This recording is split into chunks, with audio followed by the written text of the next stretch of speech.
¿Qué tal? Muy buenos días. Bienvenidos a esta emisión de Zacatecas, Memoria y Reflexión, un programa de la Secretaría General de Gobierno a través de la Crónica del Estado, en el que le ofrecemos contenido sobre nuestra historia. Como cada miércoles, le ofrecemos algunos datos que los compañeros de la Crónica seleccionaron para usted. El día de hoy, entre otras cosas, platicaremos sobre el hombre que atendió las arduas negociaciones del Tratado de Guadalupe Hidalgo, con el que se estableció la línea de ríos como el río Bravo y el río Grande como límite entre México y Estados Unidos. Además, en la entrevista de la semana estará con nosotros la maestra Josefina Nava, presidenta de Amigos del Patrimonio Zacatecano. Demos inicio con nuestra primera sección a cargo de María José Pérez Montelongo.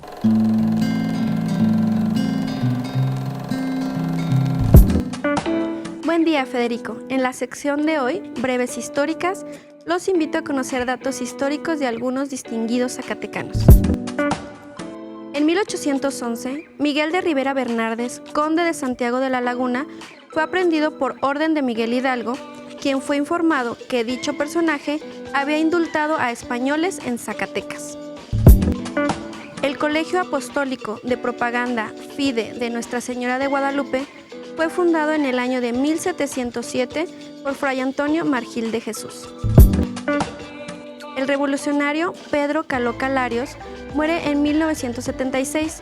Militó en la División del Norte y fue subsecretario de Guerra y Marina. El zacatecano Julián Adame Alatorre fue diputado constituyente a la Convención de Querétaro en 1916 y gobernador de Zacatecas.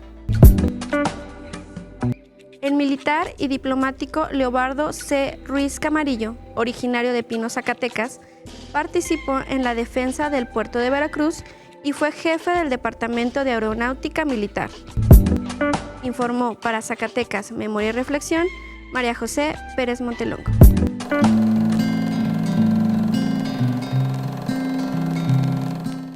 Bien, pues ahí tiene usted estos datos que nos ofrece María José, a quien agradecemos su participación. Enseguida vamos a la siguiente cápsula sobre el libro de la semana, en la que Alberto Medina nos hablará sobre Tierra de Milagros, un breve andar por el pasado de Ojo Caliente.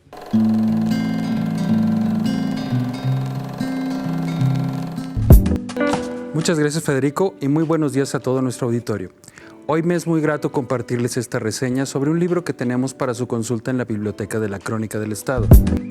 Tierra de Milagros, un breve andar por el pasado de Ojo Caliente, de Isidro Aparicio Cruz, el cual nos cuenta a detalle la historia no solo del municipio como tal, creado en 1826 y que hasta 1857 perteneció al estado de San Luis Potosí, sino de los primeros asentamientos humanos en la zona que datan desde el año 1000 a.C., pasando por los diferentes pobladores pre- y post-conquista, siendo esto de gran interés arqueológico y antropológico, resaltando la conocida Cueva de Ábalos, cuyas pinturas rupestres de creación postcolonial siguen fascinando e intrigando a estudiosos y turistas.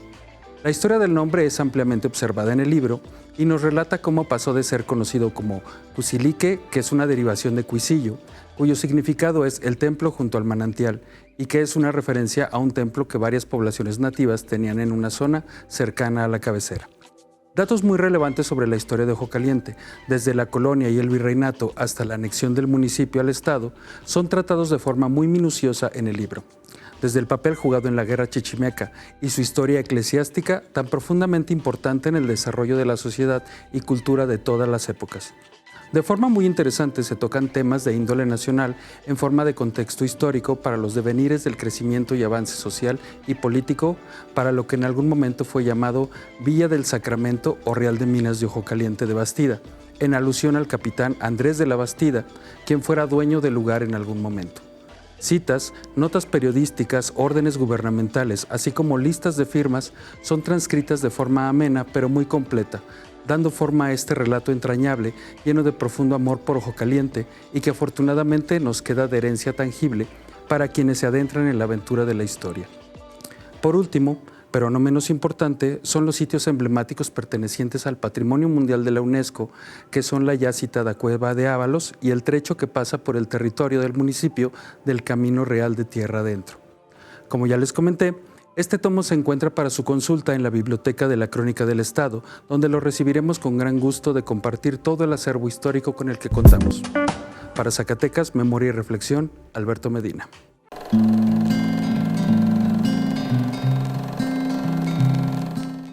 Muchas gracias por tu contribución, Alberto. Le recuerdo que para consultar este libro, lo puede hacer en la Biblioteca de la Crónica del Estado en un horario de 9 a 15:30 horas. Permítame invitarle a que visite la página de Facebook de la Crónica del Estado, donde usted podrá estar al día de las efemérides y de nuestras actividades. Vamos a la pausa y enseguida regresamos.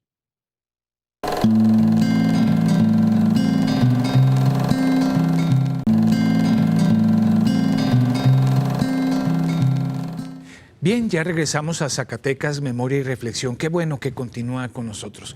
Como le comenté anteriormente, en la entrevista de la semana contaremos con la presencia de la maestra Josefina Nava, presidenta de la Asociación de Amigos del Patrimonio Zacatecano, una asociación que se dedica a promover y proteger el patrimonio de nuestra entidad. Le invito a que veamos la entrevista para que conozca un poco más sobre el trabajo que realizan.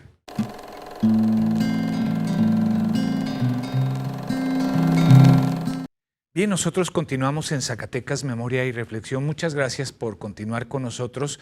Y mire, me da mucho gusto recibir esta mañana a la maestra Josefina Nava Sánchez, que es la presidenta de APASAC, Amigos del Patrimonio Zacatecano. Y maestra, me gustaría iniciar desde el principio. Primero, agradecerle su presencia, el que esté esta mañana con nosotros en Zacatecas, Memoria y Reflexión. Y segundo, que nos platique qué es APASAC. Buenos días.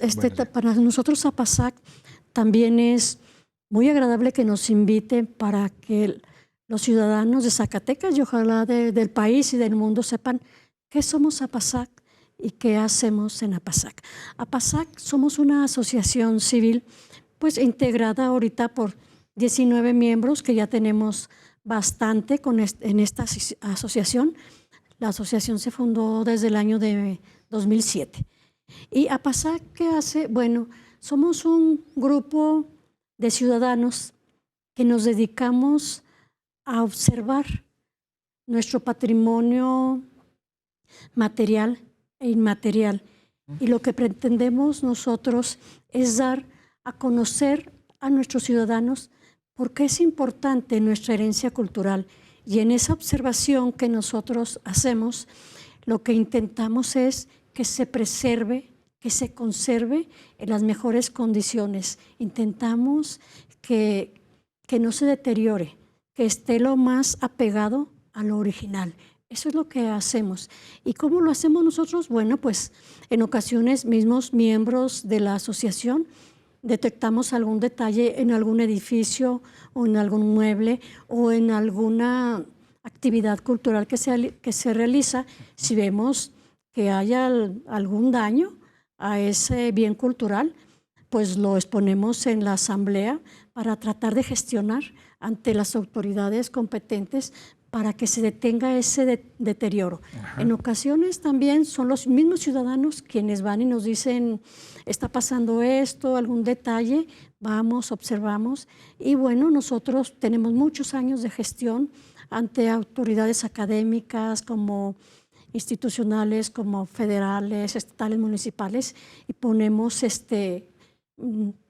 damos a conocer qué está sucediendo, y ahí empieza un proceso por tratar de detener el daño, en su caso, que es lo idóneo, preservar, o bueno, que se restaure. Ahora, para hacer, nos vamos a ir un poquito a esta plática que teníamos antes de entrar a cuadro, maestra. ¿Qué ganan los de APASAC con esto? Los de APASAC somos un grupo que amamos nuestra ciudad y somos un grupo multidisciplinario. Sí. Tenemos arquitectos, ingenieros, profesores, investigadores. Yo, que es mi caso, me dediqué a archivos, bibliotecas y a la conservación y a la restauración. Somos gente que conocemos nuestro medio cultural y que en este medio cultural pues tenemos algunos elementos que son materia, como son los edificios o como muebles que están dentro de los edificios, como archivos, bibliotecas o las manifestaciones culturales. Y nosotros tenemos un lema que es por el amor a Zacatecas. Sí. Ese es nuestro lema de APASAC. Sí. Y nosotros somos una asociación sin fin de lucro y lo que hacemos es tratar de intentar que este patrimonio lo disfrutemos nosotros en el presente, porque es muy importante nosotros pasar y ver una catedral bonita, Sí. cuidada, un Santo Domingo, una plaza de armas. Pero también queremos que así como nosotros estamos observando esa manifestación, las generaciones futuras también lo puedan hacer. Sí. Ahora, en ese sentido, y era lo que yo pensaba, cómo para hacer todo esto que ustedes hacen, pues se necesita un profundo amor a Zacatecas, un amor pleno a Zacatecas. Y en ese sentido, maestra, ¿APASAC es un grupo cerrado o pueden integrarse nuevos elementos a la asociación? En APASAC ahorita somos una asociación que tenemos 19 miembros. Antes teníamos más. Sin embargo, cuando llega uno a determinado espacio como es APASAC, en ocasiones no es lo que uno espera y pues se va uno retirando. Pero APASAC está dispuesto a aceptar a quienes quieran integrarse. Hay algunas personas que no desean integrarse, pero simplemente van y nos manifiestan sobre algún acontecimiento en algún inmueble. Sí. Y nos dicen, está pasando esto, que en mi iglesia, en mi parroquia, necesitamos que nos apoyen. Y nosotros analizamos ese lugar, ese bien inmueble o ese mueble o esa manifestación cultural. Y a partir de ahí, si la persona no quiere integrarse, de todos modos, es parte de Zacatecas.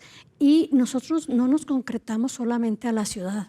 Nosotros es todo el estado. Todo el estado. Nosotros hemos participado en algún rescate de alguna manifestación quizá, o algo, una herencia cultural que se estaba ahí olvidando o que se estaba desvirtuando también. Entonces acudimos nosotros a los investigadores, cómo era antes, con fotografías, con lecturas, y a partir de ahí nosotros restauramos, gestionamos, y nosotros estamos muy cercanos con el INAH, con la Junta de Monumentos, con el Ayuntamiento, para a veces entre ellos y la sociedad y nosotros APASAC logramos intervenir ese bien cultural.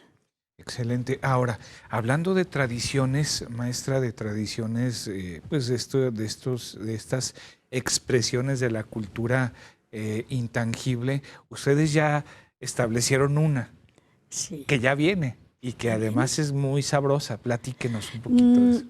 Nosotros nos dimos cuenta y fueron los mismos vecinos del barrio de Mexicapán. Ellos comenzaron a platicarme, la gente grande, qué se hacía cuando ellos estaban pequeños, pero nosotros ya no veíamos esas manifestaciones. Y lo que comenzamos a hacer fue que aquí sí un gran apoyo de los investigadores a rescatar algunos de estos elementos. Era una tradición que se hacía allá, en el Vergel, que está muy cerca de la plazuela de García. Sí, sí. Ya no se pudo hacer ahí porque pues, era una propiedad privada, pero algunas de las manifestaciones nosotros las trasladamos a la capilla de Mexicapán. Y ahí desde el padre que nos permite, ahí en uno de los patios de la capilla, rescatar esta costumbre. De ahí vamos a ver que rescatamos desde gastronomía, música, danza, poesía, canciones y algunas que a lo mejor se me pasan ahorita, y rescatamos una que era muy importante, que es como un desfile, pero de una melcocha gigante. Ajá. Y esa nosotros la rescatamos y ahora cada Jueves Santo la realizamos. Una melcocha de 5 metros viene cargada por habitantes, por ciudadanos. Del tipo huesito. Tipo huesito, pero de 5 metros, así muy grande. Pesa muchos kilos. La vienen cargando. En esta ocasión nos han ayudado los scouts. Ajá. Y sobre todo nos gustan mucho los scouts. Sí son muchos scouts, 20 niños, 20 ahí, pero ellos están sabiendo por qué van cargando esa melcocha. Sí. Y nosotros nos damos cuenta que esa tradición se hacía en los años 40, 50. O sea, se contextualiza. Se contextualiza. Y entonces la traen, adelante viene la tambora, vienen bailando el baile de Mexicapán también, llegan. Cuando llegan estamos nosotros terminando ya nuestro evento y entonces la melcocha se parte, se hace Pedacitos. cientos de pedacitos y a cada persona pasa, ya formaditos toda la gente y cada quien se lleva un cachito de melcocha. Eso hacemos y es importante agradecer que siempre nos ha apoyado el Instituto Zacatecano de Cultura, turismo, al ayuntamiento, la universidad, siempre, porque APASAC somos sin fin de lucro. Lo que nosotros hacemos es gestionar que se rescate este tipo de manifestaciones, pero lo hacemos gracias a todo este equipo. No, pues excelente. Entonces, esta fiesta, que es una fiesta a final de cuentas, porque hasta invitan un pulque por ahí también. Venden pulque. Hay un muchacho aquí de Zacatecas que él fabrica el pulque. También llevamos al señor del aguamiel, también ahí vende aguamiel. Y la gente va y disfruta de comida que prepara las señoras de acá del barrio de Mexicapán y de la Díaz Ordaz. Y está exquisito, ¿eh? Es una comida de Cuaresma. No, y ahorita a esta hora de desayunar, maestra, ya está apenas, medio ¿verdad? hambre. Unas torrejas, unas enchiladas. Y luego es comida de Cuaresma. De Cuaresma. Ah, pues qué bonito. Entonces, pues a grandes rasgos, eso es lo que realiza APASAC.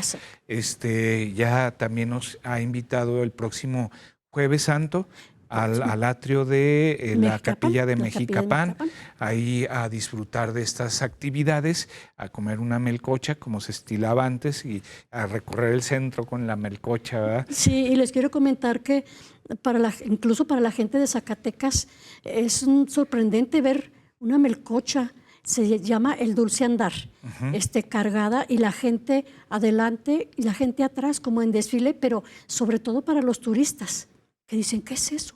Y los compañeros de APASAC les explican y también lo que hacemos es investigadores, lo que nos apoyan es a rescatar parte de la historia de esta parte de la ciudad y por lo regular siempre mandamos a hacer unos folletos con estas pequeñas pláticas que nos dan los investigadores y la vamos entregando a propios y extraños. No, pues muchas felicidades por esta labor, maestra. Y mil gracias por esta visita. Ay, muchas gracias a ustedes. Bien. Aquí, como siempre, a gusto. Y seguimos en contacto. Claro que sí. Nosotros continuamos en Zacatecas, Memoria y Reflexión.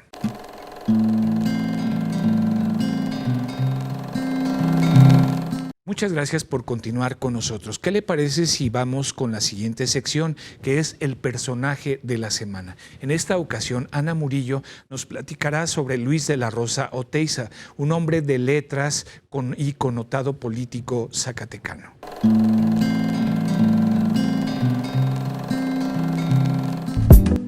Buenos días, Federico, y buenos días a todos ustedes que en esta ocasión me acompañan. Les comparto a Luis de la Rosa Oteiza. Nació en Real de Minas de San Matías, Sierra de Pinos, de la Intendencia de Zacatecas. El 23 de mayo de 1805, sus padres fueron María Antonia Oteiza y José Vicente de la Rosa. Inició su preparación académica en el Colegio de San Luis Gonzaga en la ciudad de Zacatecas. Luego se trasladó a Guadalajara, donde ingresó al Colegio de San Juan Bautista para continuar su instrucción media. Realizó sus estudios de jurisprudencia en la Universidad Nacional de Guadalajara, la cual Luego fue sustituida por el Instituto de Ciencias del Estado de Jalisco. Y en 1826 recibió su título de abogado. Fue ministro universal en el gobierno del presidente Manuel de la Peña y Peña. Tuvo a su cargo todas las secretarías de Estado al mismo tiempo. Fue escritor, poeta, periodista, diplomático y es considerado padre de la administración pública moderna en México. El 13 de noviembre de 1847, el ilustre zacatecano Luis de la Rosa Oteiza concluyó el cargo de ministro universal de la República Mexicana, es decir, concluyó su responsabilidad en el ejercicio de todas las secretarías de Estado del gobierno federal. En sus días de estudiante participó en la Sociedad de los Llamados Polares, los cuales publicaron el periódico La Estrella Polar de los Amigos Deseosos de la Ilustración. Sobre este grupo, José Cornejo Franco escribe: eran jóvenes inquietos, liberales y agresivos, que procedían tanto de la universidad como del Seminario Conciliar Tridentino. En 1826 dejó Guadalajara para ir a colaborar con el gobernador de Zacatecas, Francisco García Salinas. Residió en la capital de su estado natal, donde fue articulista de la Gaceta Gubernamental y fue electo diputado local. En 1841 se estableció en la Ciudad de México. En 1842 fue electo diputado al Congreso Constituyente, el cual disolvió el presidente Antonio López de Santa Anna. Fue secretario de Hacienda, ministro de Justicia y Negocios Eclesiásticos y ministro de Relaciones Interiores y Exteriores. Al fungir como secretario de Relaciones Exteriores, le correspondió atender las arduas negociaciones del Tratado de Guadalupe Hidalgo para poner fin a la guerra con Estados Unidos. En 1850 fue electo gobernador constitucional del estado de Zacatecas, pero no tomó posesión por encontrarse en el extranjero. A su regreso a México, contendió por la candidatura a la presidencia de la República en contra de Mariano Arista. Murió el 2 de septiembre de 1856 y fue sepultado en el Panteón de San Fernando en la Ciudad de México, donde reposan los restos de muchos mexicanos ilustres, entre ellos Benito Juárez. Pero desde el 25 de mayo de 1998, sus restos reposan en el Mausoleo de las Personas Ilustres de Zacatecas, ubicado a los pies del crestón principal del Cerro de la Bufa. El 4 de febrero de 1987, por decreto del Congreso del Estado de Zacatecas, su nombre fue inscrito en el Salón de Sesiones.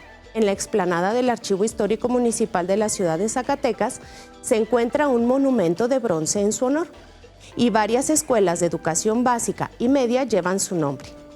Distinguido diplomático, periodista y escritor, es considerado el padre de la administración pública por su libro sobre la administración pública de México y medios para mejorarla.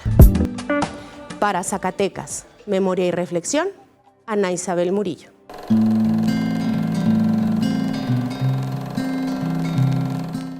Bien, muchas gracias, Ana. A continuación, le invito a ver la siguiente cápsula a cargo de Alfredo Zapata, quien nos hablará sobre la Guerra Chichimeca.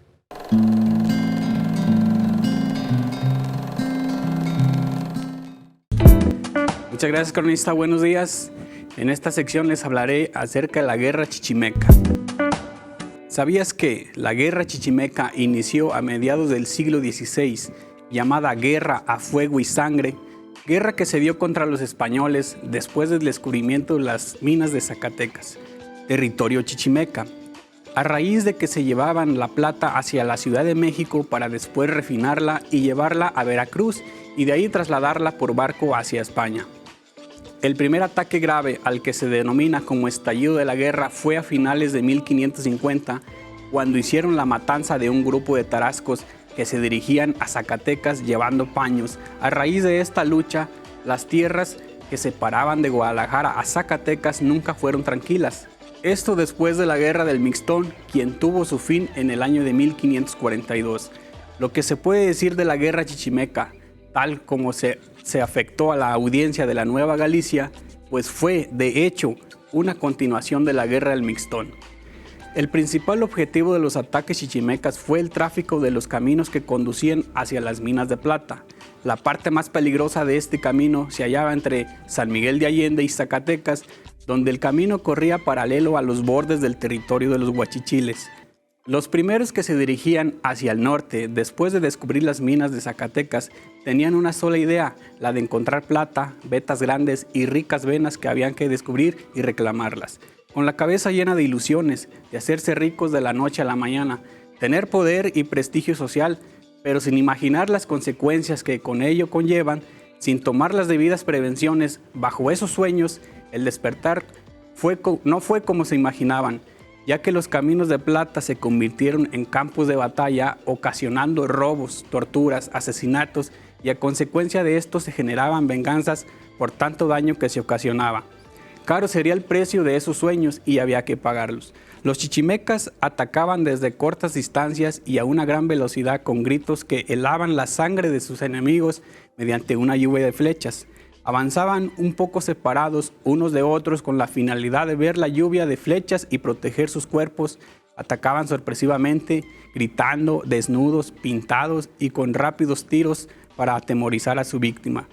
Los españoles y sus aliados indios necesitaron 50 años cumplidos para lograr una pacificación general de las tribus chichimecas en la frontera de La Plata del siglo XVI, desde San Juan del Río hasta Durango y desde Guadalajara hasta Saltillo. La pacificación la logró el virrey Villamanrique. A este gran virrey debe darse la mayor parte del crédito de planear y en gran parte llevar a cabo el fin de la guerra a fuego y sangre, dado a que pudo tranquilizar la tribu chichimeca a cambio de comida, carne, sobre todo de res y ropa. Fue un factor importante tanto en la guerra como en la paz. Ya pacificado se dio su asentamiento en donde pudieran aprender a cultivar las tierras y quizá finalmente encajar en el sistema laboral español.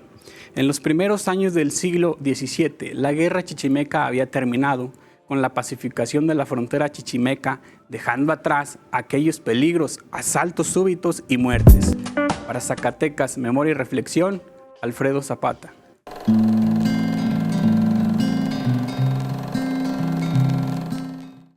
Muchas gracias, Alfredo. Me parece interesante traer a la memoria este tipo de temas porque al ser Zacatecas un estado de tradición minera, se ha escrito mucho sobre ese tema, pero también debemos tener presente lo complicado que fue para los españoles adentrarse a estas tierras, al grado de que se puso en riesgo la permanencia de la minería. Bien, pues hasta aquí llegamos este día en Zacatecas, Memoria y Reflexión. Le agradecemos el favor de su atención y le invitamos para que nos demos cita el próximo miércoles a las 10:30 de la mañana aquí en el canal 24.1 de CISART. Hasta la próxima.